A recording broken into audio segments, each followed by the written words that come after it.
Ngayon ding pong araw na to, una natin napanood yung unang live stream ng hearing ng ICI. Diba? Ako na, I think I can change it here. Ayun na. Ay, yan na. See? Tinanggal ko pa yung timer eh. Okay.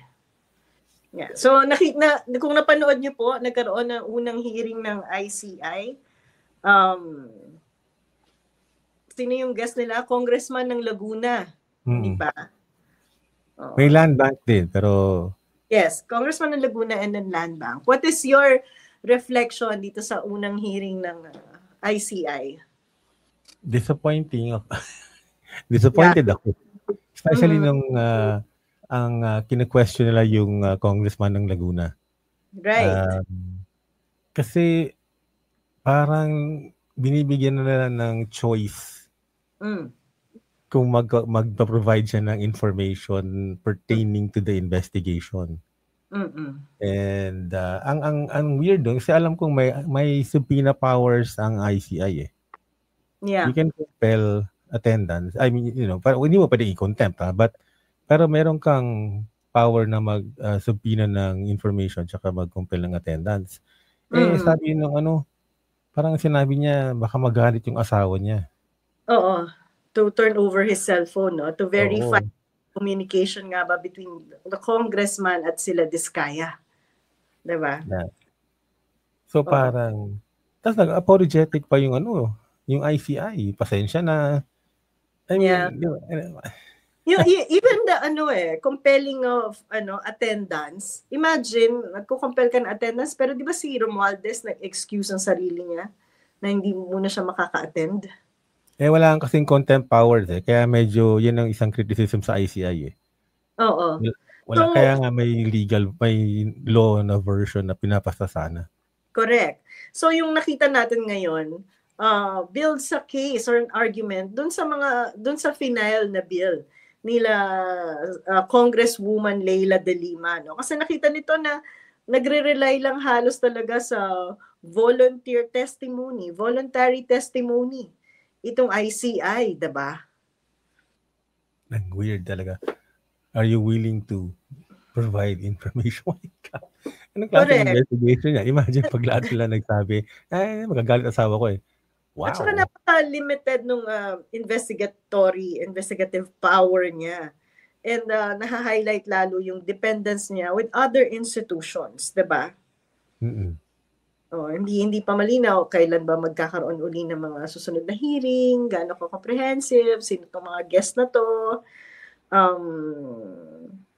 And paano nga ba yun? Kung hindi cooperative yung mga witnesses, anong gagawin nila? Wala. Parang may na-extract bang importanteng information dun sa whole exercise na yun? He just denied everything that they asked. Hindi naman siya validation ng evidence na for example, may mga documents na sila showing na sa dokumentong ito, pirma mo ba to? Diba? Na tumanggap ka ng ganitong amount. It's really, kilala mo ba yung mga Diskaya? Of course, he's gonna say, hindi ko sila kilala. Diba? May nagbibigay ba sa'yo ng pera? Wala. Narinig mo yung tanong na yun? It's such a waste of time and resources, lalo na sa mga members, no? At saka parang, yun nga, ano to, exploratory talk. Diba? So, kung nag-rely siya heavily on voluntary cooperation, paano nga ba yun kung magde-deny lang yung mga resource person? Tapos wala namang supporting document dun sa pinipresent ng ICI to establish facts. Diba? Yeah. So parang, alam mo na kung saan ang patungo nito eh. Kung ito lang yung tanging response ni Marcos dito sa lahat ng issue ng corruption na to, and then this is it, pansit. Naniniwala ka.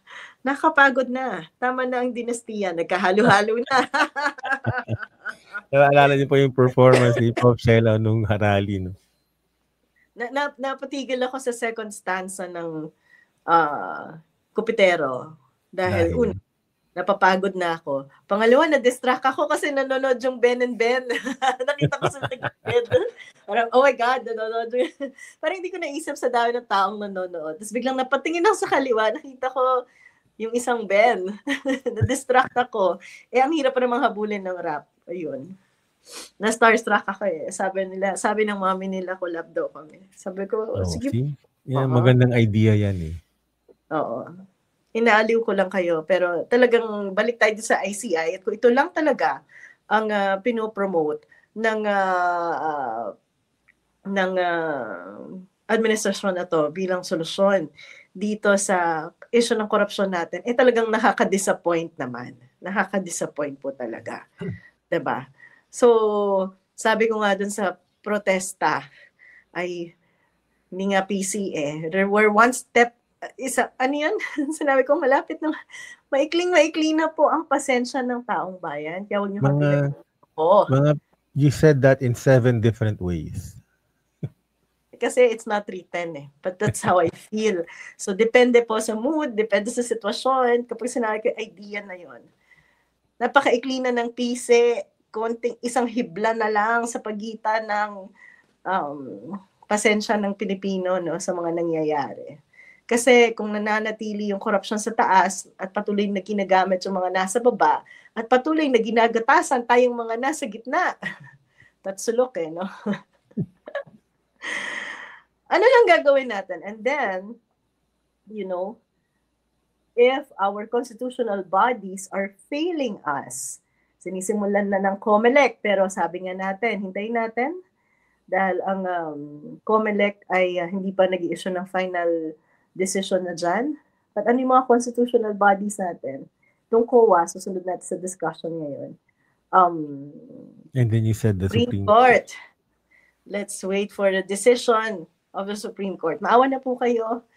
Ang dami na nating kasong final sa Supreme Court. Wala pang desisyon na nangyayari.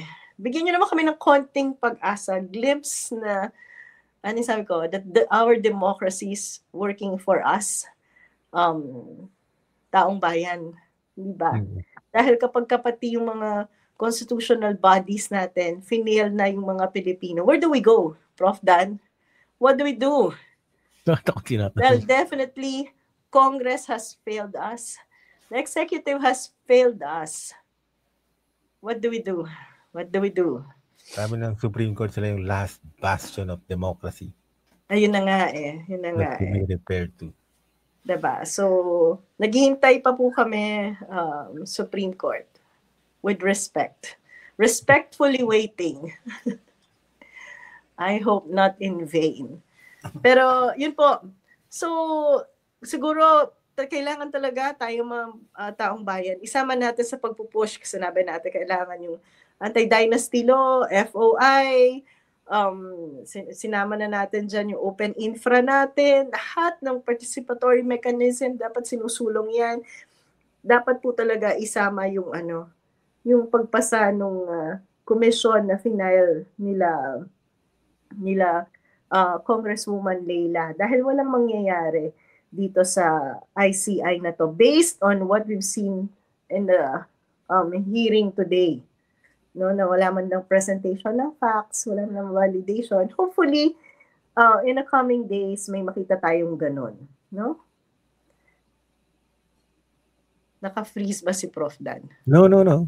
Ba't hindi ka nagsasalita? Hindi kitang matapos Ayan, tapos na ako. Okay. Ng concert ko sa ICI. Ikaw, di ba? Ikaw. Yun nga, yung disappointment, di ba, yung sabi ko. Parang nagmamakaawa pa sila na di ba nyo kaming tulungan? Asawa ko wow.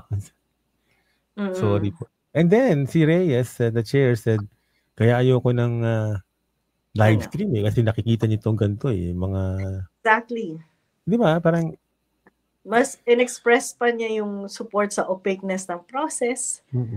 Diba? So, it's not exciting to watch.